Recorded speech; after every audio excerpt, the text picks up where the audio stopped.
other pieces of paper that go into this system that also make up the system, and you can either use them or you can use another system you have. So let's look at all 5 pieces of paper and analyze why they'd be important to you. In addition to our financial sheet, which we call the cash flow system, or lately I call it the money tracker, I have my quarterly calendar.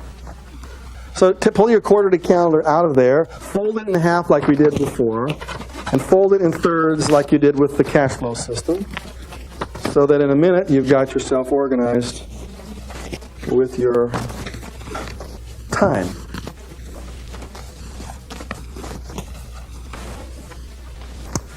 Okay, got this? Now I want you to look how this works. On this one little piece of paper, we have 90 days, or 3 months worth of dates for us to plan for. Now you'll notice that they're blank in here. So let's figure out what this month would look like. The month of September, we find ourselves on the 11th of the month, and this happens to be a Monday. So over on the second week where it says Monday there, I'd like you to write 11, 12, 13, and go through the rest of the month until you filled it out. Okay? Second one down is 11. Is that right? Or it'd be the third one down. No, it'd be the second one down. That's right. What was the first day of September? What day was it? It was a Friday. Yeah. Okay, 11 would be the second one down. 11, and just fill in the blanks there. What I've done in my first month is I've filled in my blanks here and written them in. I kept this system going for a couple of years. This is the backside for my months of October and November, if this is the way you're filling it out. In other words, I want every one of you to get in the habit of planning out your days 90 days in advance. How many days in advance is the average person planned in the North American continent? A day to Friday, and most of the time it's very less than a week. And usually it's like a day at a time. They just get up in the morning, they say, what do I got to do today? They get in the car, they rush to work, they grab their Starbucks, and they just move on through the rest of their life. It's just the way it works. What is the average American corporation planned out for? 5 years. The average Japanese corporation is planned out for 150 years. And you ask the question, what is going to happen in 150 years? How do they know what's going to happen in 150 years? They plan for it to happen. The future is not something that happens. It's something that you make happen by the way in which you organize your life. And so what's going to happen by the year 2000? See, for many of you, you're just going to wake up on the morning of the year 2000 and say, well, this is what I get. And some of you are going to specifically plan for that to happen. So this is the way for you to begin that process. When you got up this morning, it's the 11th of September, you should have been planning the 11th of December this morning.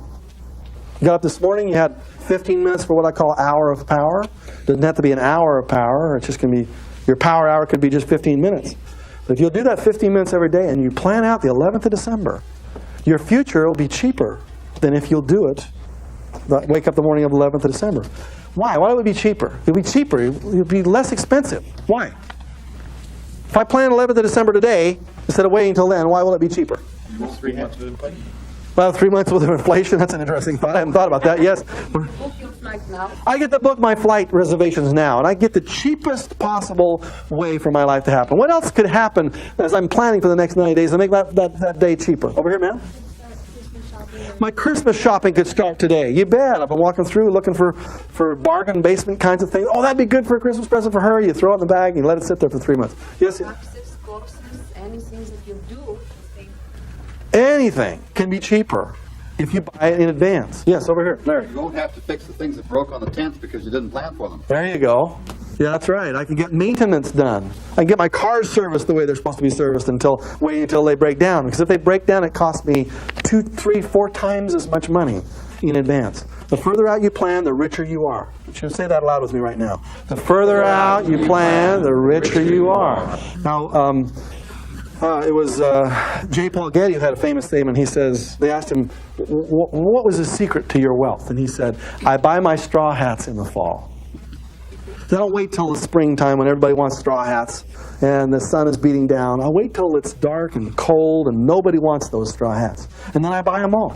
And then when I get to the springtime, I've just kind of warehoused them for a period of time. I sell them all at full retail and I make a fortune. You should all be buying your straw hats in the fall. That means buying your things early before they are really expensive. What's the best time to buy Christmas ornaments during the year? December 26th and beyond, right? But most of us wait until December the 1st. Then we rush out. The most expensive time of all is when we buy our Christmas trees. You know, the most expensive Christmas tree we can get. And then we buy the lights. We all wait until the last moment. Now, you might say this is not that big a deal. It's a difference between 50% off of your life. If you're now, barely making it at $3,000 a month, this is another $1,000 that would go into your pocket. What could you do with that $1,000? That's where you invest it. That $1,000 is what makes your future wealthy. And so this planning is absolutely critical. It's one of the main skills of saving. I have to save my time and save my money. So I now have my way in which I can control my months. Whenever you write down an appointment, you write it here in your quarterly calendar. Stick your quarterly calendar inside your little pouch. And therefore I've got my money and my time figured out, but I do need my daily figured out. So let's go into our power planners and let's pull out the weekly goal right here. And as soon as you see one like this, fold it in the middle and into thirds. And since this is Monday, make sure Monday is facing outwards.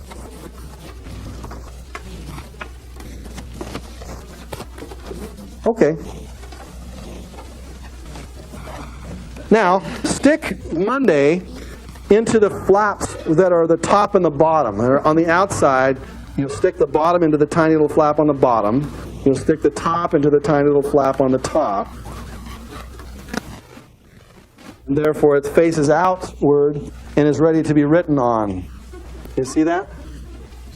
If you need some help, you can turn to your neighbor, and your neighbor will show you how to do it. Okay?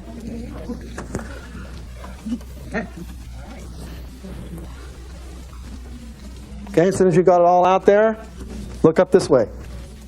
So now I have my daily thing that's all ready to be written on. If I was going to carry this with me, and I needed to do something, I thought of something to do. Got to put it on my to-do list. I pull it out here and it's ready to be written on.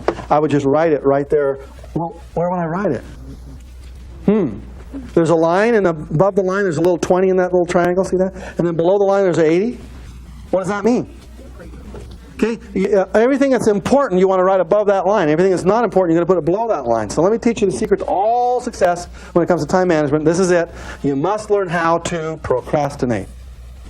And I'm really serious about this. The best and most successful person on the planet is the best procrastinator. Because they have just as much stuff to do as you do, if not more. They got hundreds of things they need to do that day. When they got up that morning to look at their list, how did they procrastinate?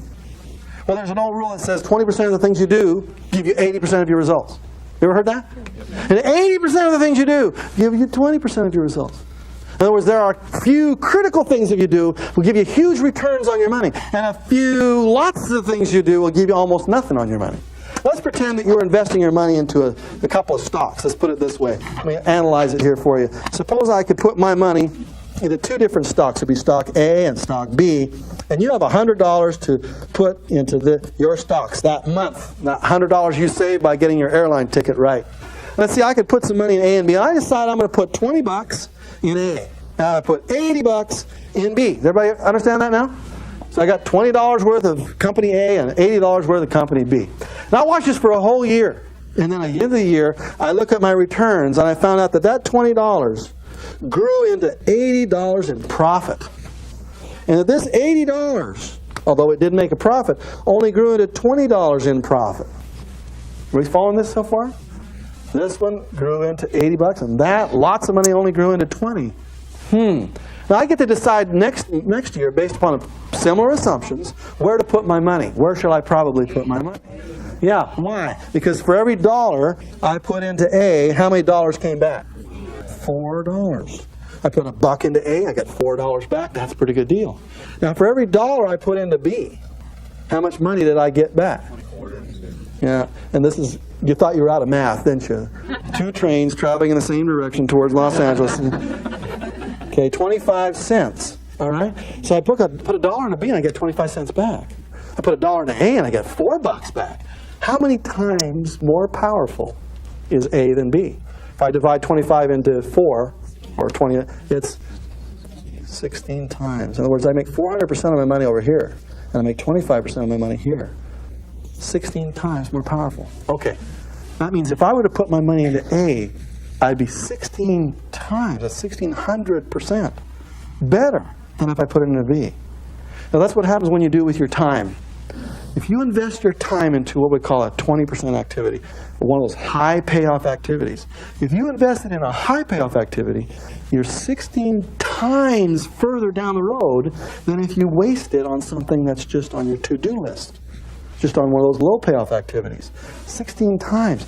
Now Brian Tracy actually reports a study where they did this with the insurance salespeople, and they found out that the top 20% of the salespeople earned 16 times more money than the average of the people in the bottom 80%.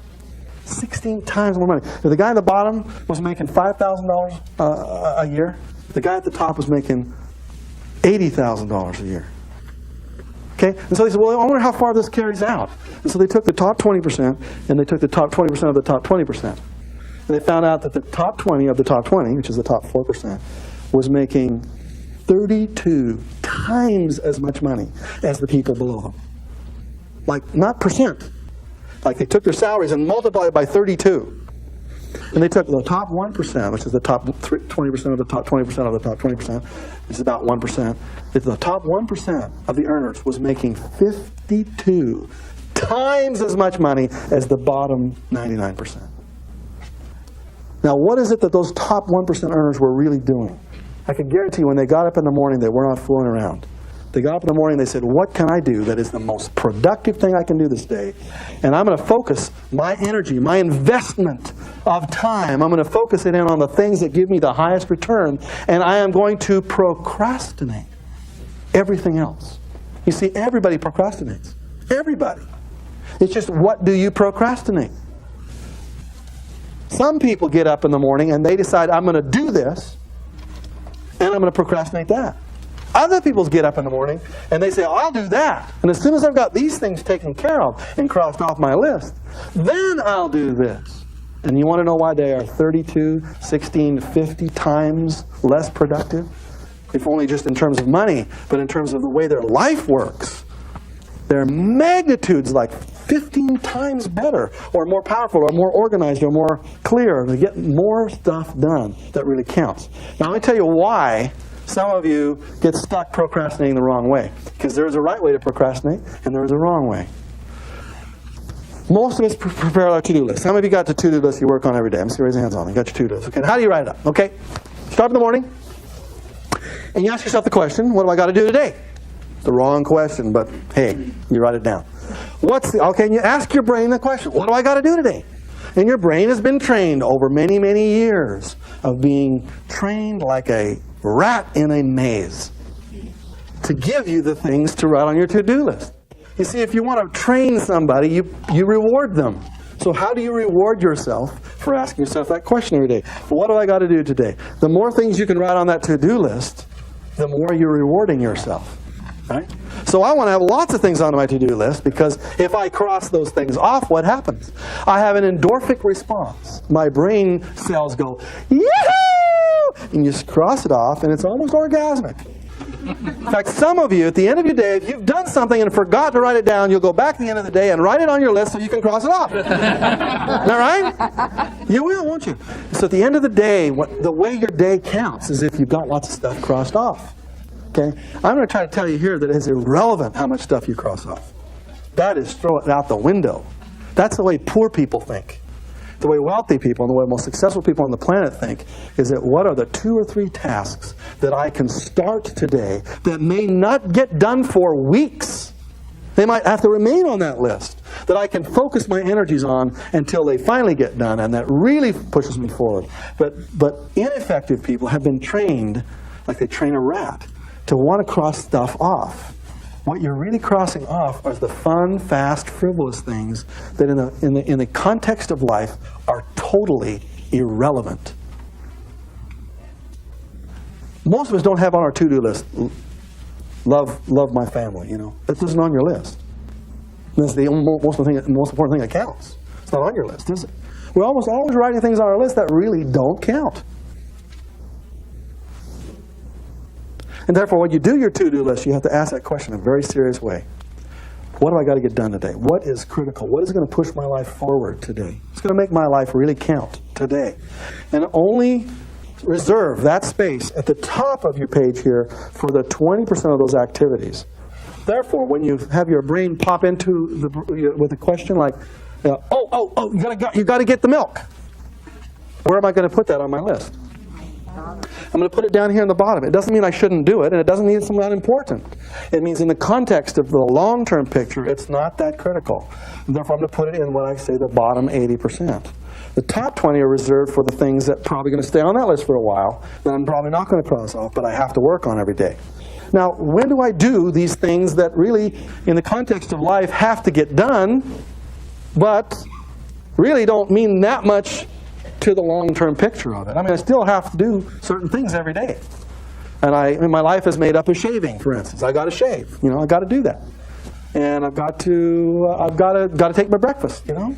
And really, that's really not going to push me that forward in life. So when do I do those things? Well, how many of you know there are times in your day when you are productive and times when you are less productive? Anybody have times like that? How many of you are the most productive in the morning before noon? So you raise your hands on that. How many of you are the most productive in the afternoon until about 6 p.m.? How many of you are the most productive from 6 p.m. till about midnight? Okay, how many of you are the least productive in the morning till about noon? How many of you are the least productive? Some of you raise your hands on both of those. How many of you are the least productive from noon till about 6 p.m.? How many of you are the least productive from 6 p.m. till about midnight? Okay, all of us know when I have our high energy times and low energy times.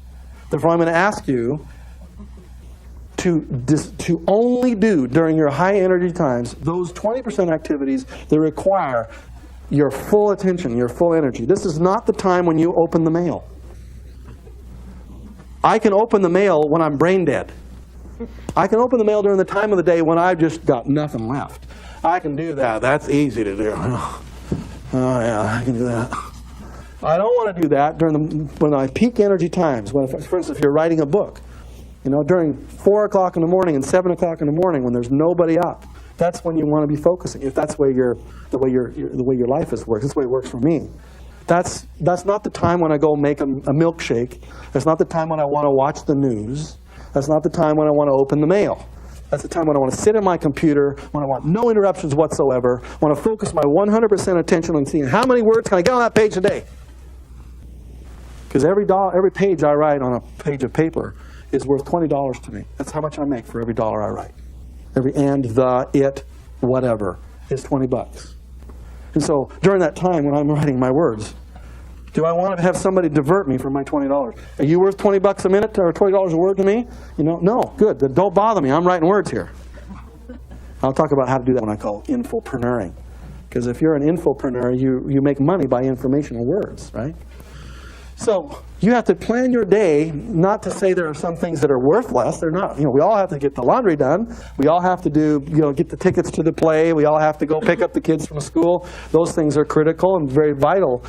You just need to plan those things during our most productive moments in life if we can. And to delegate everything else. Okay, does that make sense? So our planner here, our day is divided into asking yourself that question. What are the most productive things and what are the least productive things? Writing them on that list and only cross them off during our most productive times. Now, as soon as I finish with Monday, then I'll fold this to Tuesday, and I'll fold it to Wednesday, Thursday, etc. On my daily sheet, I have a place to jog my memory every single day on things that are critical to me. Now, you'll notice here at the top, in kind of subliminal form, there's a tiny little blue print in there that spells a word. What does the word spell? Spells the word power. And you know there's some numbers next to it. A 3, a 2, 2, 2, and a 1. Next to the word power, there's a number 3. I'm going to say to you that this is probably the most productive time in your day when you plan your day out. That's the 15 minutes to 30 minutes that you spend every day to plan either the next day or plan the day itself. How many of you do your planning the night before? How many of you do the planning the day of? How many of you just don't plan at all? When you get up in the morning, you should have you should be ready to hit the ground running. I like to do my planning the night before, but I don't do it all the time. but it's nice. Whenever I don't do it, then I have to plan that morning, and that gets me involved in planning time, and it kind of slows me down. I like to have my brain processing that stuff all night long. So when I wake up in the morning, because I've taken my proflavanol the night before, when I wake up in the morning, I'm ready to hit the ground running, and I just have to look at my list and see what's critical for me to get started on, and I can get started on it without having to spend more time fooling around. So I'm going to give myself 3 points for that day if I've done my power hour. Now, it doesn't have to be an hour, but it has to be done, planned. The more you plan, the cheaper your life is going to get. The more you plan, the more successful your life is going to be, if you've got that extra attitude of action. The next thing down there is the O, which stands for others. And so I'm going to plan, and the first thing I want to plan to do is to take care of other people. Not only my financial aspects, but in all aspects of my life. Does that make sense? So, what we have here is a system for us to organize, if I can find my system. I lost my system. Oh, here it is. Oh, thank you. Thank you. So here's my day where I organize my 80/20s. Here's my months where I organize my 90 days in advance. Here's my days where I control my money. There's 2 other pieces that go to our system. What are they? Okay, I got my journal where I write down my important activities. And there is a journal in there. And in addition, there is a phone book in there. So, my journal,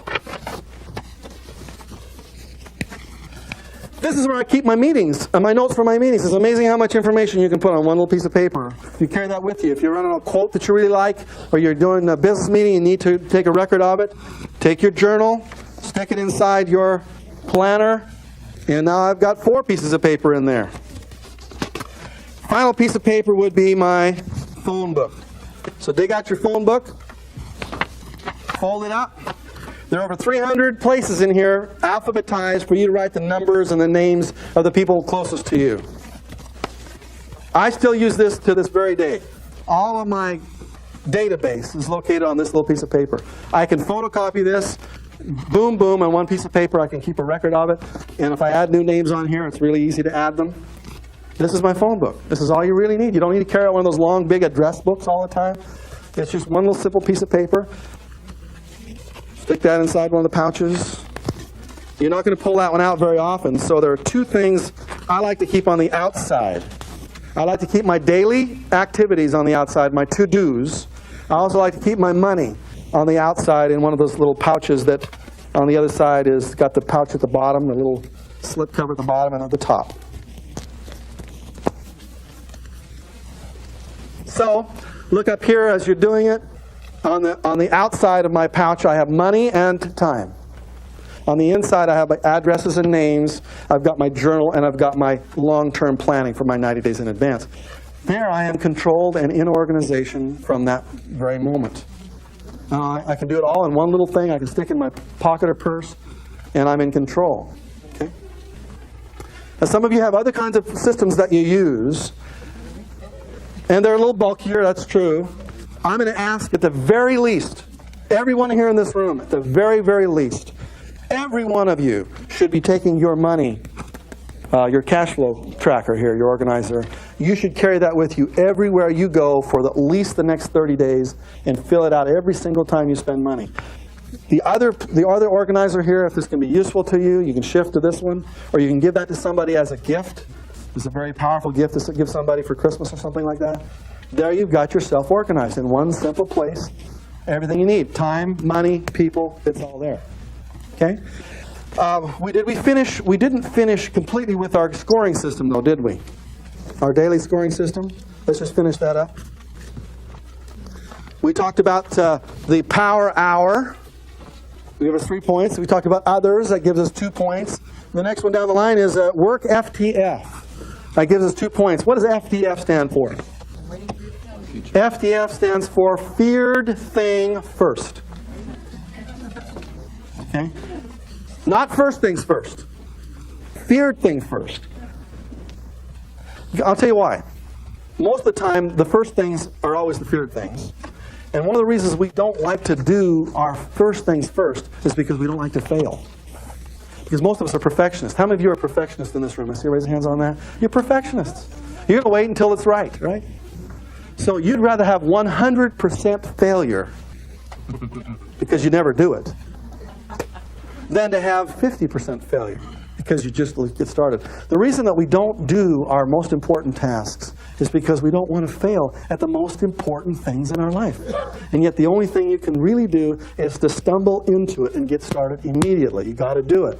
And most of the time our fear is we are not going to be judged well by our peers. You know, we're afraid. That's why we're perfectionists.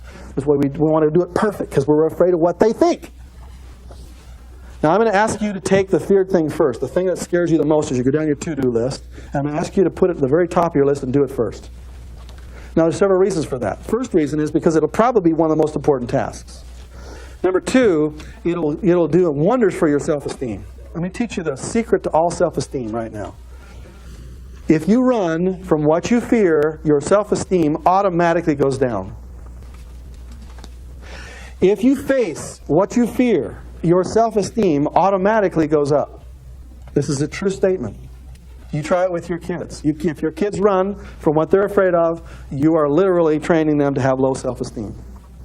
Well, when kids start into school these days, they have high self-esteem. 80% of the kids that enter grade 1 today have high self-esteem. By the 5th grade, it's down to 20%. By the 12th grade, 5% of graduating seniors have high self-esteem.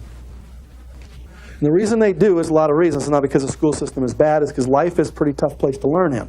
It's pretty rough. And what you need to be doing is taking the things that are most fearful to you and doing them first. If you do, well, let's look what happens. You start your day off and you say, what's the thing that scares me the most today? I'm going to go ask for a raise.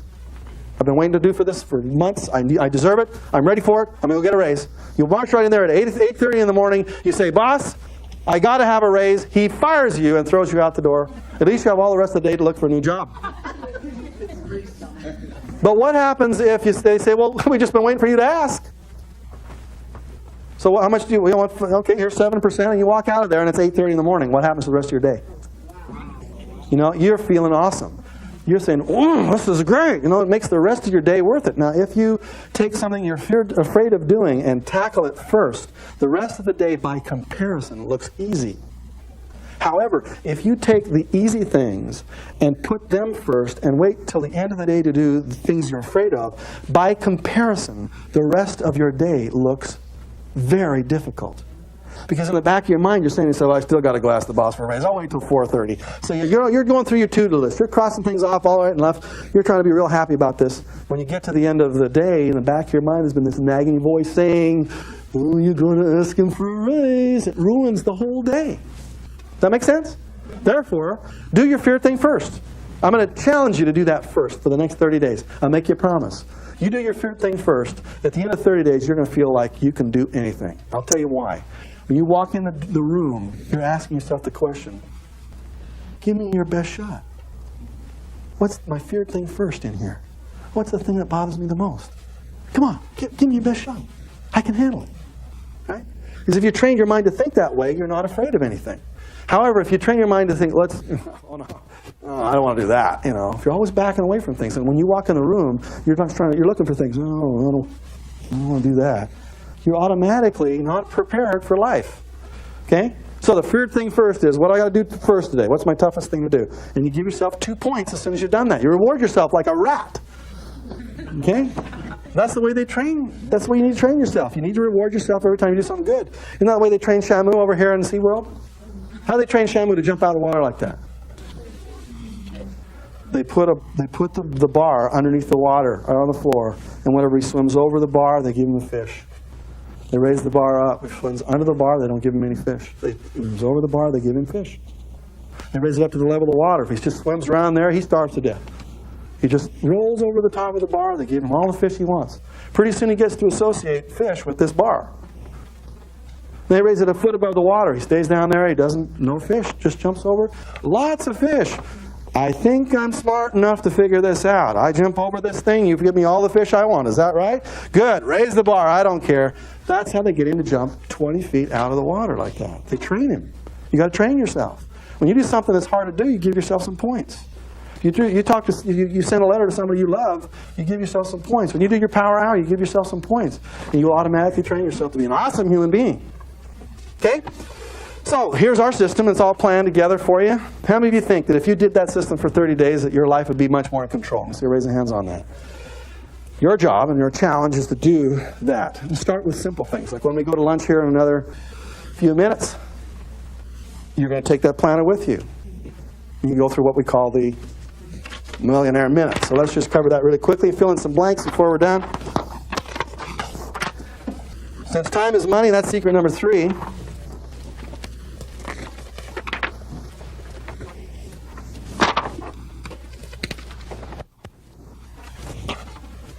Chip all cases, buy my shots in the fall. So the further ahead you blank, the blank you will be when you get there.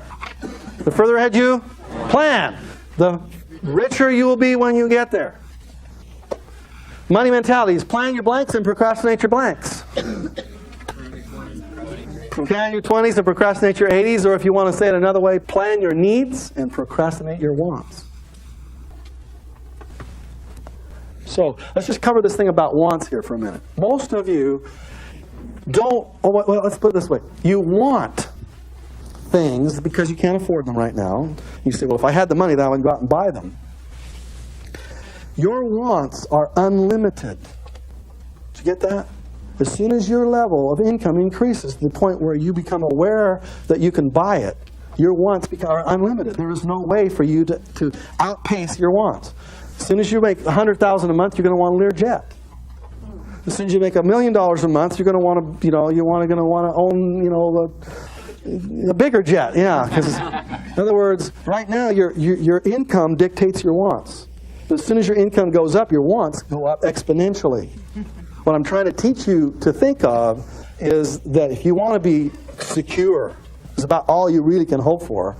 If you want to be secure, you have to have a lifestyle that requires saving, that requires frugality, that requires the real fundamental basics, and that you can really enjoy the trips and the travel and all those kinds of things. You can have all of that, but you got to have a lifestyle that supports that.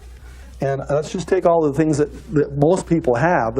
They're really going into huge debt for them, and they're going to really destroy their wealth to get them. So I know I had to get that off my chest, If you look at people who are really wealthy, they are very careful with their money. They are not conspicuously consuming at all. So when I say plan your needs and procrastinate your wants, I'm trying to say your wants are never going to end.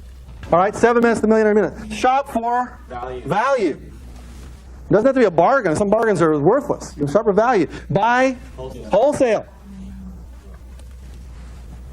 Always get a discount. That's right. And another word to put in there is always get a receipt. Always get a receipt. Don't buy anything from a yogurt to a pen without getting a receipt for it. I want you in the habit of getting a receipt. I want you to stand there and wait for it. I want all the people in line to think you're crazy, because you are. But you're the right kind of crazy. They're the ones that are the wrong kind of crazy. So, blank your receipt. Categorize your receipt. Blank your cash flow. Track your cash flow. Blank your leaks. Track your leaks. In other words, you got to flip it on the backside and blank your receipt. File your receipt. That's what the Millionaire Minute consists of. I look for value. I try to get a discount. I'm trying to buy wholesale. I get my receipt. I categorize my receipt. I'm going to track my cash flow. I'm going to balance my leaks. And I'm going to take that receipt and put it away. And if you'll do that, it takes you about a minute, sometimes 2 minutes per transaction every day. You're up to speed.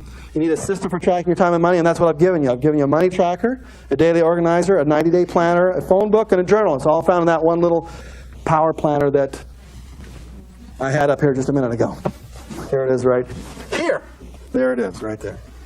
Your wealth system contains your vital documents files, your owns and loans files, things you own, things you will own, your faucets and leaks. So your money rules are, I extend my blank blank each day. I extend my planning horizon every day. Every day I got to extend my planning horizon. Rule number 2, I practice the Millionaire Minute. And number 3, I cut my living expenses by... Well, let's do that now here. You notice I don't carry too many credit cards, but I do carry my old platinum card here. It's the only one I carry. Why? I have to pay this thing off every month. No matter how much I spend every month, they get a bill from that, and they want that money. They let me know when I'm late. I have to pay this off every month. It forces me to pay off every month. Now, I've done a lot of research on credit cards. It's really simple. If you want to cut your living expenses by 30% instantly, take all your credit cards out of your wallet and purse and cut them up and throw them away, except for one, which I'll be showing you how to use here in a few minutes. Cut them up, because when you don't have your credit card, what happens? Your spending drops automatically. If you would take and cut your credit cards up, your living expenses automatically, with no effort, automatically will drop 30% in the next 12 months. Try it. If you've got access to the credit card cash, you're going to spend it. If you don't have access to it, you can't find it, you automatically stop the spending you would have normally spent on without any effort whatsoever. Does that make sense to you? That's a hard thing to do. See? You need a credit card for identification and all those other kind of reasons and excuses that you always give me. Credit cards are death. Death to financial freedom.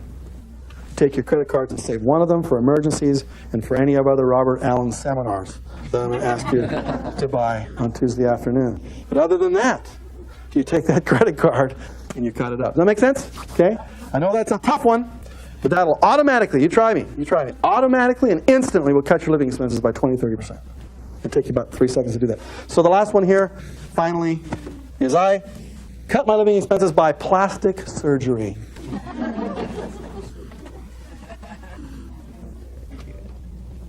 All right? Okay, give me a couple more ahas, please. Yes, right over here, sir. 20% of your time makes 80% of your money. 20% of your time makes you 80% of your money. That's exactly right. Another way to put it. Good. Give me another one. Go here. Wants are unlimited and they grow with your pocketbook. Wants are unlimited and they mushroom like. Absolutely. Yeah, they go out of control. Yes, over here. The first 10% of charity. Yeah, 10%. 10% to charity, 10% to savings. A lot of you are very generous with your charities. You'll send them $50 or things like that. I'm talking for you to multiply your charities much, much more than that, and assume that the universe will pay you back. And I personally believe that the universe will. Isn't that what the Bible says? Bring foods into the storehouse and see. And he says, prove me now herewith to see whether or not I will open up the windows of heaven and pour you out a blessing so there's not enough for you to receive it. The point is, just say, challenge you. Okay, good. I'm going to be good. I'm going to pay my share. You take care of me. Back here.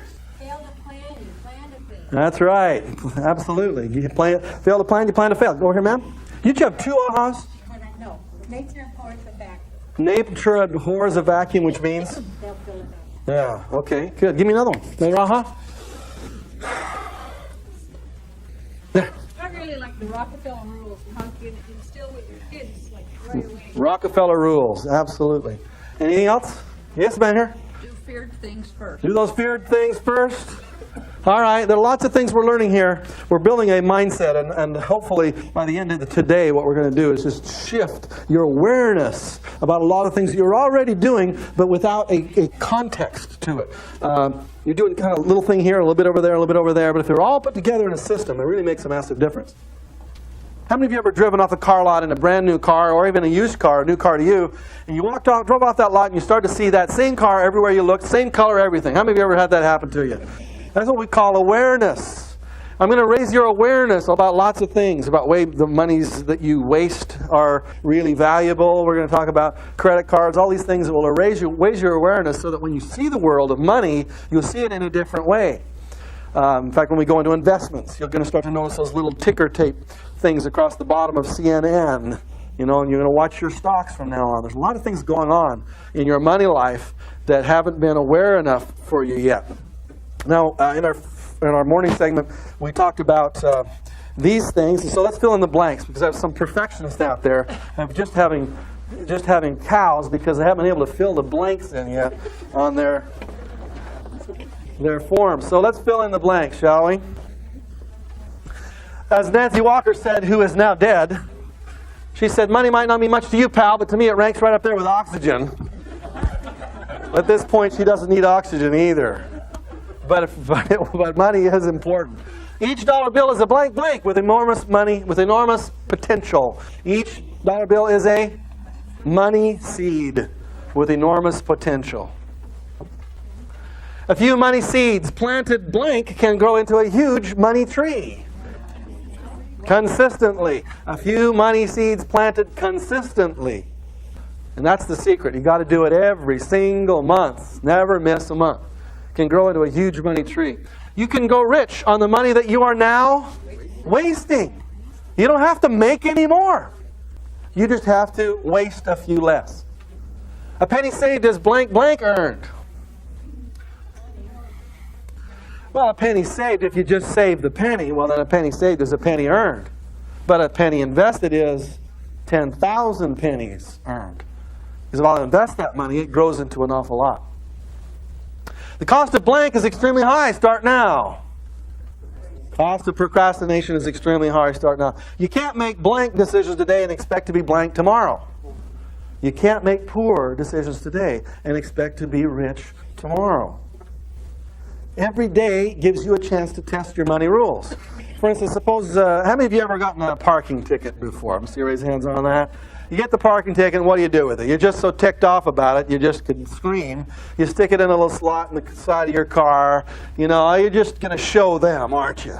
You're just going to show them they can't give you a ticket like that. It matures in there for a while, and pretty soon, how many days does it go by before it doubles? You know, it's 30 days. You ever had a parking ticket double on you? How many of you had that happen? Okay, good. You procrastinated it and it doubled on you. When that happened, you really made a decision that you wanted to be poor in the future. Because your future is going to arrive. You know, you probably said, well, I'll tell you what I'll do. I'll just let this sit until I do my registration next year. And I'm just let it sit there. They're going to go get all my registration. Then I go and I'll pay a check for my registration. I'll pay all my bills and all my tickets will all be paid off. They'll all be paid off at 200% and 300%. But you don't have the money today, do you? That's why, oh darn it, I can't afford that $30 ticket today. Can you afford the $90 ticket tomorrow? So you can't make poor decisions today and expect to be rich tomorrow. You have to make rich decisions today, even if it means coming up with money you don't have, because in the future you won't have it either. In fact, you'll have a whole heck of a lot less of it if you wait until tomorrow to pay it. So that's the way you take your discounts today, you make your rich decisions today. When it comes to the rules at the bottom here, I spend my money blank. Wisely, good. I never pay retail, and I save at least blank percent of all I earn, 10% of all I earn. Now let's talk about savings for a minute. Savings. We talked about savings here this morning a little bit. Let's just finish that discussion. Whenever you save money, and you should constantly be looking for saving money, you have to save it. A friend of mine quit smoking here a few months ago, and she says, I saved $50 last month. I said, where is it? I don't know, maybe it's in my donut budget. Where did it go? Give me the $50. I don't know, I don't have it. She saved it. I mean, she stopped smoking, therefore there was $50 supposedly left in her life. Where is it? She hadn't saved it. She had saved it. But it doesn't do any good just to save it. You have to double save it. You have to take it out of your life. You have to stick it somewhere so that it's gone. So if you go to a gas station, for instance, and you're trying to save money on gas, that $2 that you save, you should take and put it in an extra little spot in your wallet or purse and get it out of your budget. Get it out. When you get home, download that money, take it out of the spot, and put it in your savings slot and send it to the bank and get rid of it. Because you will always spend as much money as you have. You'll just spend up to it. So you should get all this excess cash out of your life as much as possible. And if you saved money on a movie theater ticket, you know, because you went on Tuesday instead of going on Saturday night, and you saved that $3, and don't just pay the $3 or, you know, for your ticket.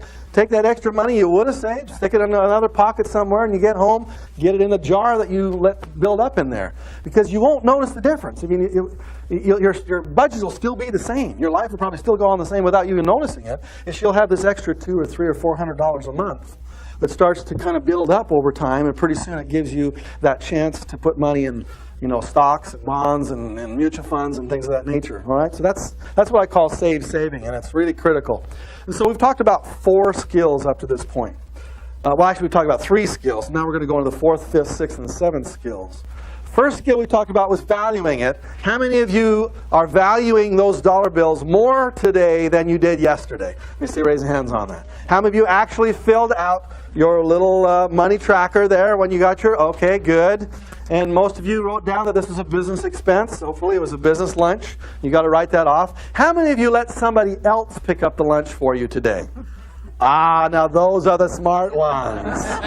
That's right. We try to avoid writing in our little booklets at all. If someone else will pick up the lunch for you, then that's a real deduction that you want, all right? That's why whenever I go to lunch, I try to not take my wallet with me. I didn't bring my wallet with me on purpose. Maybe someone else will pick it up. Now, let's see. We got our savings. I mean, our valuing our money. That's critical. The skill number 2 was what? Yeah, controlling that money as it flows through. I've got to control it. The third skill is to save that money. And these things are fundamentals. We all heard this thing a million times, but most of us don't know why you save. And we don't understand the value of saving. You save just $1 a day. You invest that at 10 to 15 or 20%. By the time you reach that 66 years old, you have $1 million. You have $2,750,000 all the way up to $1 billion. So this gives you an incentive for saving. It's critical. Now, what do I do with that money when I've saved it? See, when I've saved it, and I've got a bank account with money sitting in it, what do I do with it then? Got to invest it. Now, investing is different than saving. And investing is different than making money. Investing is a special skill that everyone here in the room needs, no matter how much money you are making at your regular business. It used to be that I've had many businesses over my career. I've owned, when we hit our best-selling books, I went out and bought all kinds of different businesses. I bought a chocolate factory, which is the first thing I thought of once I made lots of money. You know, your wants do multiply, and you get what you really want, right? My wife bought a clothing store. We went and invested into a Broadway play so that we could be there on opening night, and I still get little dribbles of income from that Broadway play. I invested in the Utah Jazz. I became an owner of the professional basketball team, the Utah Jazz. That was a lot of fun. Could sit on the front row and get the best seats in the house, and it was a very wonderful experience. I absolutely loved it. I invested in several other businesses that didn't do very well, kind of went down the drain. So I've had a lot of experience making and losing, and sometimes making money. I always used to have this opinion that, if a business person is going to invest his or her money, that they should make huge rates of return. That's why I always like real estate, because you can get 100, 200, 300% on your money. I can invest $25,000 in cash to buy a foreclosure property and get $700 or get $75,000 or $100,000 back, in a year period of time if I've looked really carefully. So I get high rates of return. When I compared that to the rates of return from the stock market, I always, and this is of course before 1989, I always would say, why would anybody put their money in the stock market? Or in mutual funds, or in a savings account, or in certificates of deposit? If you could make 200-300% on your money, why would you ever put your money in those other kinds of investments that are more traditional? And that was a huge mistake on my part, because I didn't realize that there were two skills. See, I thought there was just making money, which is skill number 5. I hadn't thought that skill number 4, which is investing money, which was essential to my investing and my business life, and it is to you too. Even if you're a business person, you're making lots of money at your business, you also have to have on the side your investments to go along with it. And I'll show you why. Suppose you, let's just take real estate for instance. Let's suppose you do really well. You buy a copy of Nothing Down, or you go to one of my 5-day seminars and you're just doing crazy with real estate and you're doing incredibly well. And let's say by the year 2000 you want to retire, and it gives you 4 or 5 years to get there, and you make that $5 million net worth of yours, all right? So you got $5 million in real estate. What are you going to do with it? Suppose you just want to retire and have the money coming in on interest. You don't want to have to hassle with the properties any longer. So you go sell all the properties. And let's suppose you got your $5 million in after taxes. That was $5 million coming into. Well, actually, let's be realistic here. Going to have to pay taxes on that, so it's going to wipe out probably 40% of it at least. So I got $3 million left over, and I'm going to put it in a bank account somewhere. I'm going to have that earn money from me, right? Let's see, well, how much would $3 million in the bank earn me if I wanted to retire? If it's at 3% interest, 3% on $3 million, how much a year? Yeah, it's about $90,000, $100,000 a year, and is that wealth? If you got $3 million in the bank, $90,000, $100,000, that might not be too bad. That's, let's see, how much is that per month? $8,000 a month? Okay, $8,000 a month. Is that all tax-free? Because this is interest, isn't it? So I'm going to have to pay taxes on that. So $8,000 a month, I got to wipe out half of that for interest and on my taxes on my interest. So I'm down about $4,000 a month. Now that doesn't even make the payment on that nothing down $1 million mansion that you had there. So $4,000 a month is really not all that hot, is it? So what are you going to do? See, you've got $3 million in the bank, and you're really only netting about $4,000 a month. That's if your money's growing at 3%. You're going to have to make it grow higher, aren't you? So what are you going to do? You're going to walk down to your local stockbroker, bring in $3 million in cash. Hi, I worked 5 years of my life to get this together. I want to give it to you because I know you know what you're doing. You take my money and make it grow at bigger rates of return. Is that what you're going to do? You feel real comfortable about that, aren't you? No. As soon as you lose control of your money, you lost. It's a real secret. You don't lose control of your money. You got to know where it is. You got to know who's managing it. You know what the rates are, where they're investing it, etc. You never turn over your money to somebody else and let them watch it for you. Period. You have to know what's happening to it. Well, you could get your money grow at 5% interest by just giving it to the government, and they'll give you a nice bond. You can probably get 7% on that if you wanted to. And in some instances, you probably get some tax-free money on that, 5, 6, 7% tax-free. That's pretty good. So I'm making $7,000, $8,000 a month. But if you want to get to 10%, now that starts to get a little tricky. I get 10% of my money, I have to give it to somebody else who knows what they're doing, and I got to watch over their shoulder. If I want to get it to 12 and 13 and 15%, that's also very tricky. See, if I'm making 10% on my money, $3 million, that's $300,000 a year. I'm starting to get where I could really probably live on that. Probably be okay. The point is, there's going to come a time in your life, Mr. Business Person, where you'll have a chunk of stuff to invest. And I'm going to ask you where you're going to put it and who you're going to give it to. And if you're like a good entrepreneur, you're going to have to watch over that, just like you did with your business, or you're going to have some troubles down the road. So I'm going to challenge you that you have to do it as you go along, not waiting till the end to learn it. And I want you to have some experience investing in the stock market, investing in mutual funds and things like that, because I want you to experience it every single month, almost every single day. As you're watching TV, you're watching in the side of your corner of your ear, you're listening. What did the Dow Jones do today? You know, did it go up? Did it go down? How much of my money's in there?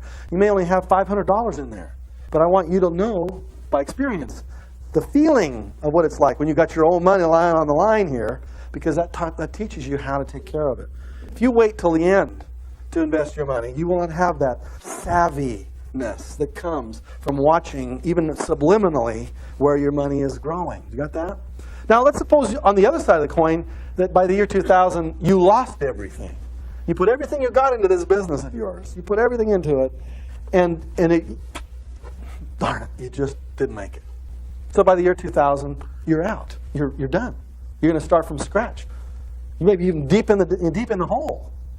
If you hadn't taken 10% or 5% of your money and stuck it aside for what we call our long-term investment process, you wouldn't have money to kickstart yourself with. You would have just spent it. You would have poured it back into your business thinking that's what you needed to do. And so from both standpoints, if you make it big or even if you lose it all, you need to have that investing part that goes in there. Now, where should you put your money? How do you get your money to grow? Where should you put it? There are lots of traditional ways of investing our money. And I want you to explore all of them, all right? So let's start over here with what we call taking stock consistently. Secret number 4. 10 rules of investment. Warren Buffett, our richest man in America when it comes to investing in the stock market, says, I'm a better investor because I'm a businessman. And I'm a better businessman because I'm an investor. Most people really don't understand that statement. They think they're both the same. Business, investing, what I've tried to delineate for you here is they are two different skills. He says, I run a business. I'm an entrepreneur. But I'm a better entrepreneur because I know how my money grows in the stock market. And I'm also a better investor in the stock market because I know how hard it is to make that money grow when I'm an entrepreneur. And so the skills work together with each other. So we're going to talk about what I call the 10 rules of investments, because I'm going to challenge everybody here in the room, starting next Monday morning, to call up whatever local stockbroker turns you on, or whatever local mutual fund company turns you on, from calling whatever 800 number they've got in Money Magazine, from there to somebody that you know locally that handles these kinds of things. And I'm going to challenge you to cause them to set up an automatic debit out of your bank account and have them pull money out of your account every single month with your permission. I would rather you bounce checks to the grocery store than you miss that particular account that comes out of you every single month. Some of you already do this, and more people are doing it because the benefits are really obvious. How many of you are consistent month by month, every single month, investors in mutual funds? May I see raise hands on that? Okay, we've got about 40% of you. I want 100% of you to do that. And I want them to take it right out of your bank account. Some of you are just beginners, and so you don't know where to start. We have this thing called the stock market. And what they sell on the stock market are stocks and bonds and mutual funds. We'll cover that briefly. What I'm going to talk about when it comes to the stock market are some rules that I want all of you to learn. And that is, you can't time the market. So don't try. Time the market. If anybody comes up to you and says, this is the best time to buy this thing, it's going to go through the roof, be very, very careful. You never invest more than maybe 10% of your investment funds in some risky thing like that. You never put all your money into one basket. Now, what I mean by time the market is that, frankly, nobody knows when the stock market is going to go up and when it's going to go down. And you especially don't know that. Neither do I, especially, because I don't spend my life studying it. But there are guys and gals right now on Wall Street who literally spend 21 hours a day in this thing. They manage various funds. It is their entire life. They get up in the morning and they wake, every waking hour is spent studying the stock market, studying mutual funds, studying the ups and the downs, and all the rules. You cannot, in your entire lifetime, ever catch up to them. So don't try. Now, of all these guys and gals on Wall Street that are trying to spend their whole life studying it, what percentage of them are really successful? Of all the mutual funds that have been, mushroomed in the last 5-10 years, there's 6,000 or 7,000 different mutual funds, all concentrating on the same 3,000 stocks. What percentage of those people are really making great returns? About 20% of them. And the other 80% will be, put your money in the bank and you'll be just fine. About 20% of them are doing it. These are people who spend their entire life at it. How could you even come close? You can't. So don't try. Don't even try. There are some things that you can do, and many of you understand these things. I'm going to be teaching it today. There are things that you can do as an illiterate, ignorant stock market investor. I'm going to put myself in that category. I don't purport to know an awful lot about the stock market. I do know a few principles that really work for the average person, which I am when it comes to the stock market. You bring me into real estate, I'm not average. You bring me into starting my own business, I'm not average. But you get me investing in the stock market, I'm just a run-of-the-mill person. So, number 2, don't buy blank, buy blank with blank, blanky blank, blank, blank. Okay? If I am going to invest in the stock market, if I do pick a few stocks there that I want to put my money into, first of all, I want to take my little chunks of money, 1,000, 2,000, 5,000, and spread it up into several little pieces. You very rarely want to put all of your money into one stock.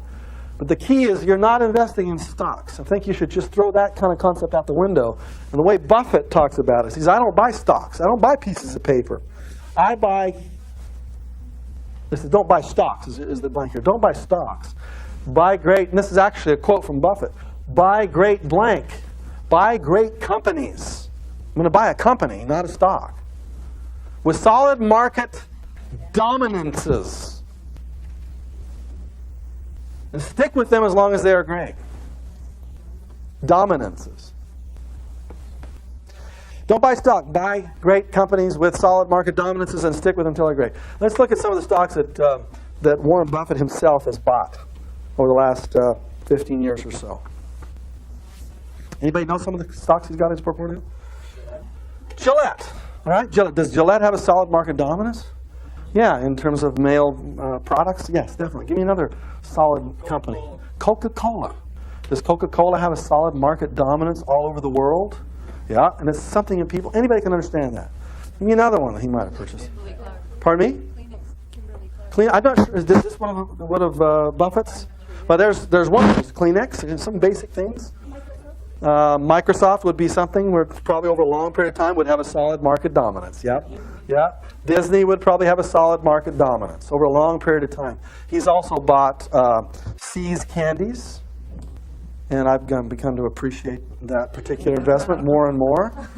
He also just bought outright a company called Geico Insurance, which has a solid market dominance in what it focuses on. In other words, he just takes lots of his money and focuses on a few very key investments. It's the same thing you should do.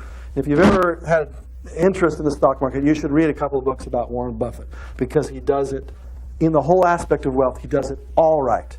The way he invests his money, the way he lives his life is pretty much the way I think most of us should be doing it. Number 3, the key is blank.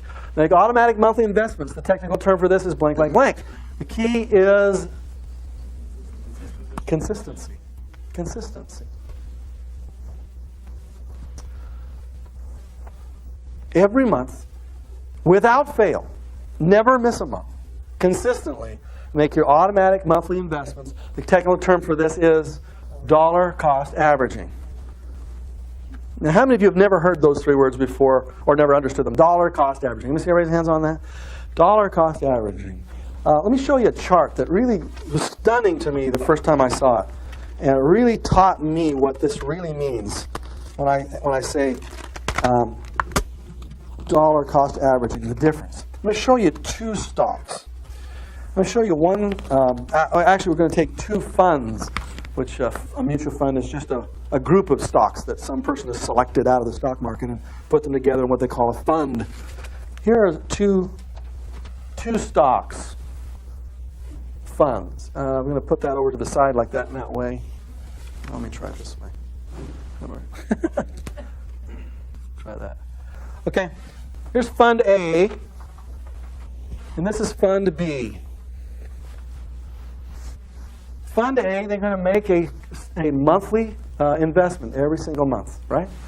So today I'll buy $100 worth of Fund A. Next month I buy $100, and the month after that I buy $100, and the month after I buy $100, and $100, and $100, and $100, okay? And this is Fund B, and every month I buy $100. Boom, boom, boom, boom, boom, boom, boom, boom, boom, boom, boom, boom.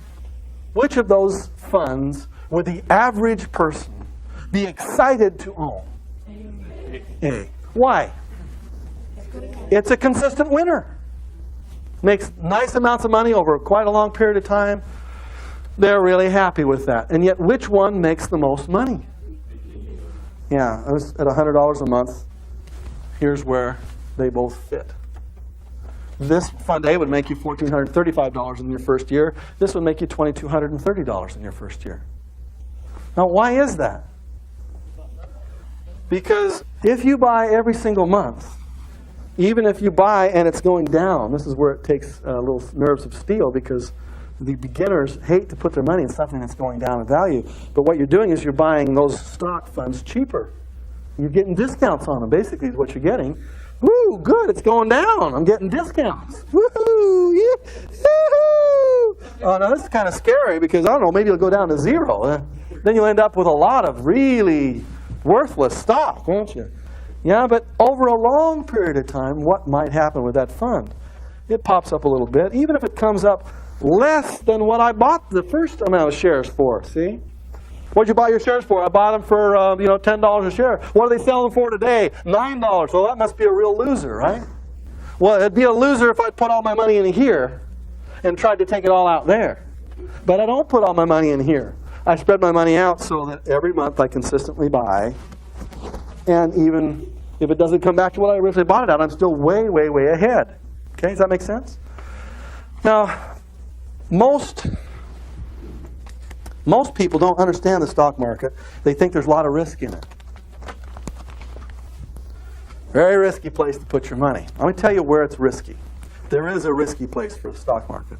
And then there's a very, very safe place for the stock market. And it all depends on time. According to this report I picked out of the paper the other day, let's suppose we had 5 holding periods. 1, 5, 10, and 25-year holding periods. Suppose you took your money and stuck it in the stock market and took it out a year later.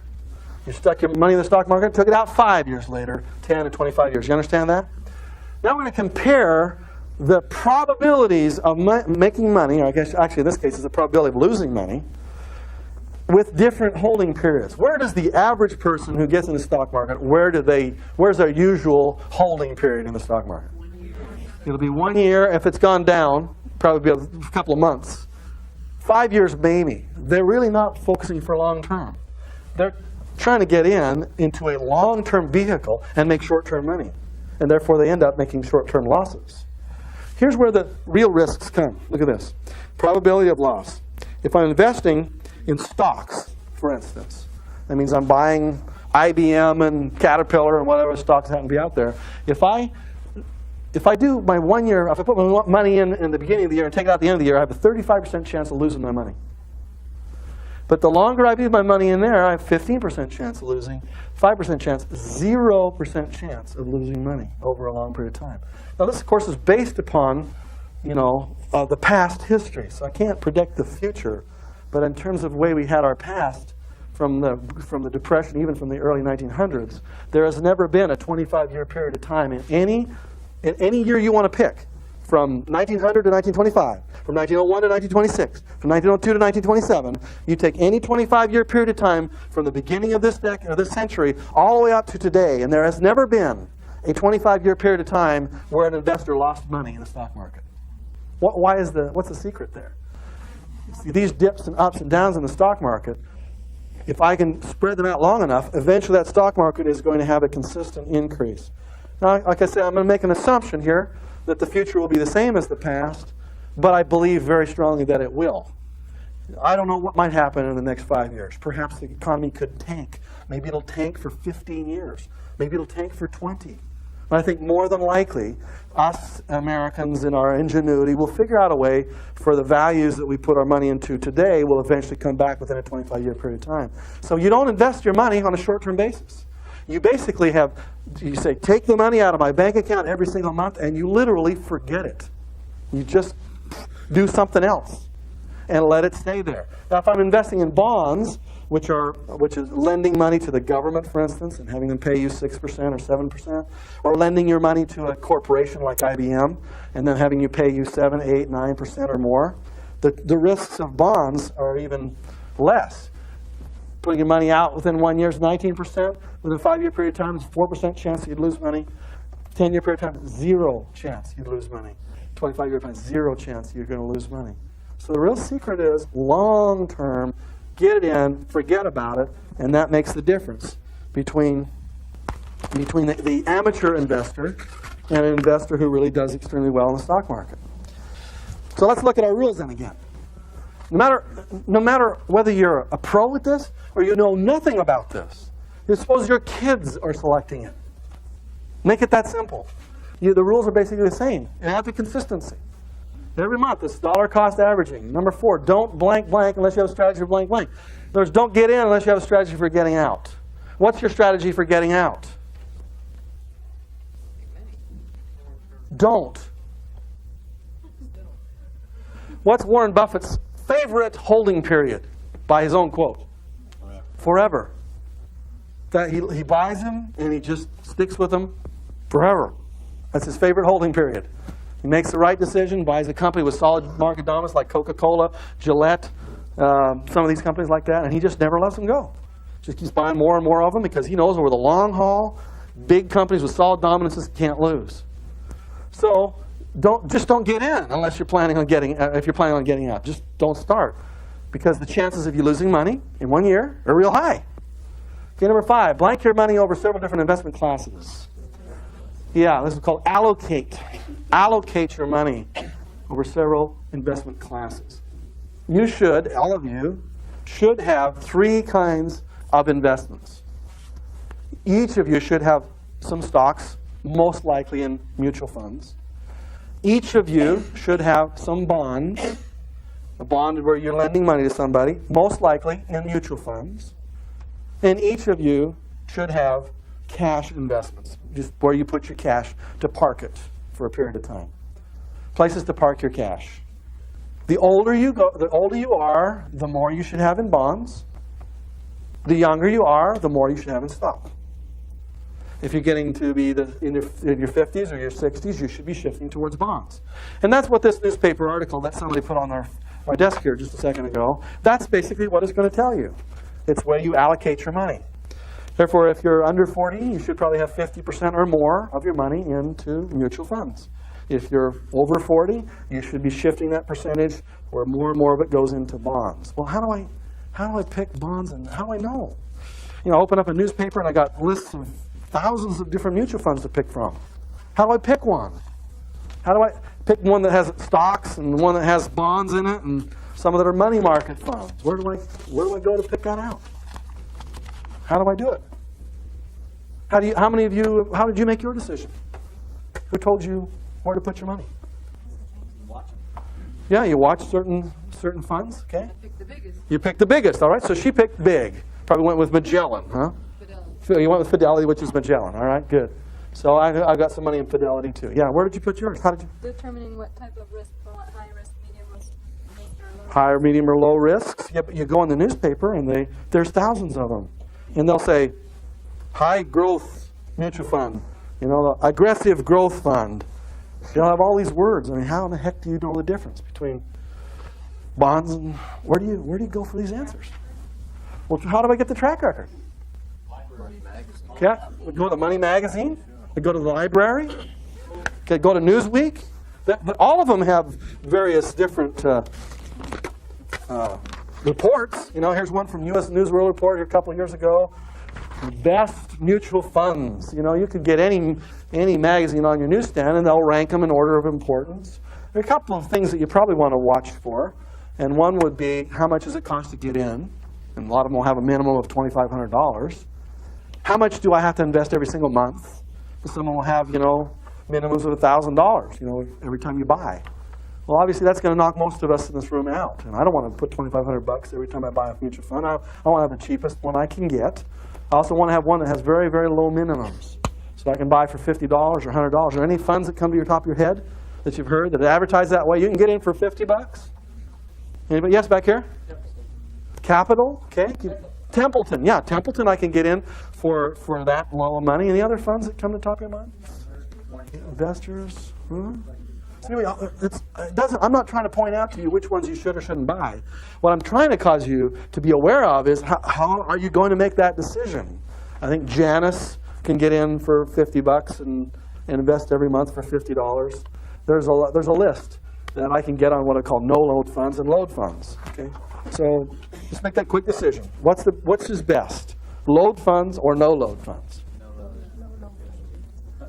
When I compare the actual returns from a group of people that are load funds, that means they pay commissions. You have to pay commissions. And every time you put $100 in, they're going to take out $4 or $5 for commissions every time you invest. That's a commission you got to pay. Versus no-load funds, where every time I buy $100, $100 goes right into the stock. You get 100% of it. Load funds would be commission ones, and no-load funds would be no commissions. If you look at the results over a 5-year period of time, for instance, which one of those wins the race? The load funds or the no-load funds? They're about even. It's about the same. It's about the same. In other words, even though you paid commissions, you're going to end up about the same as if you pay a no-load. And so the question is, if you are pretty good at investing your money by yourself, and if you like to make those decisions by yourself, then, you know, just make them with the telephone and do your no-load investing. If you're a total beginner at this, then call somebody up on the phone that lives in the area, a financial planner, for instance. You probably all know somebody in your circle of friends who's a financial planner, which means they sell something. And call them on the phone and say, you know, what do you represent? Tell me what the commissions that you're charging on your funds. Are they load funds? Yes. And you need to find out what their track record is. And then if you're totally ignorant at it, let them guide you for a while until you get the feel of it. Because pretty much over a 5-year period of time, there will not be too much difference between whether it's load or no load. Okay? I can recommend the names of a couple people that I really like to use in this area that are financial advisors. One of the fellows that helped me do some of the creation here is a fellow by the name of Saul Klein. And I absolutely love Saul. I think he's great for giving great advice. And everybody has a name or two of people that they like to go to. Just the key is pick somebody and get started immediately. That's the real key. Whether you're in Canada or whether you're in the United States, it doesn't really matter. Now, some of you like to get really into it and tinker around with programs. There's a program from Morningstar that can analyze the rates of the funds. And there's what's another company that does analysis of mutual funds? There's just another one recently. I think it was Lipper or Morningstar is good. Can't remember the other one. Morningstar, I went into my computer program. It's a CD-ROM. It cost me about $500. And on my own computer, I can pull out funds based upon their performances. And so I can put the criteria. And I was looking for funds that I can get into for less than $1,000 and sometimes $2,000. And I wanted to look at the highest funds that have the highest return. Now, this is about a year old, so this is not for your investing purposes now. It's for illustrated purposes for you to see. What Morningstar gave me was this chart right here, which talks about this year, the funds that had the highest total returns for a 1-year period of time. In order to get into Fidelity emerging markets, I don't know where they are now. They might be underwater now. But back then, it cost me $500 to get involved. That was their phone number. And that was their total 1-year return, 81.76%. Is that pretty good return? Over a long period of time, it probably isn't 81 for very long. It's 81 minus 20. 14 minus 2, 75 minus 42. Over a long period of time is the real key. How consistent is that? But this shows me on my computer program with Morningstar exactly what rates of return I can get on whatever these funds are. There are just thousands of funds. It's just overwhelming. Here are a couple of funds that I picked out. I said, I want the cheapest funds to get into. I want the ones that I can buy for the lowest amounts possible, but they have to yield at least 15% per year for a 15-year period of time in a row. And so it gave me 11 funds. It narrowed that, of all the 6,000 funds out there, narrowed it down to 11. For instance, Templeton Growth, I can buy it for $100. I can buy Templeton Growth, and every month I could buy $100 of it. There's their phone number. Their 3-year return was 22.01%, and their 15-year annualized return is 16.25%. And there are 11 of them here. Now, like I'm saying, these are just for illustration purposes. But as you narrow things down, you can see that there are some that have long track records with high rates of return over a long period of time. And there isn't anybody here who couldn't afford $25. That's $1 a day, isn't it? 30 days in a month, $25. Your kids could get a $25 mutual fund. American Leaders, Pioneer, United Income. I really don't know if these are good today. But I'm just trying to say that there is a universe of probably hundreds of funds that your kids could get. Let me tell you the difference that happens with your kids when you start showing them a statement when it comes in the mail and it shows their statement. It says, this is your money. That money that we take out of your allowance every week and we put it into your mutual funds, here it is. These kids start really catching on after a while. And you're driving down the road and you just got the mail and there's their statement in there. And it's got their name on it. And they open it up, and it shows thousands and thousands of dollars in it because of the decisions that we've made together. Not only their mutual funds, but which specific stocks to buy. So the kids, they just love it because they can say, hey, for $25, it's $1 a day. I can operate like a New York level. And that's what each of you should be doing.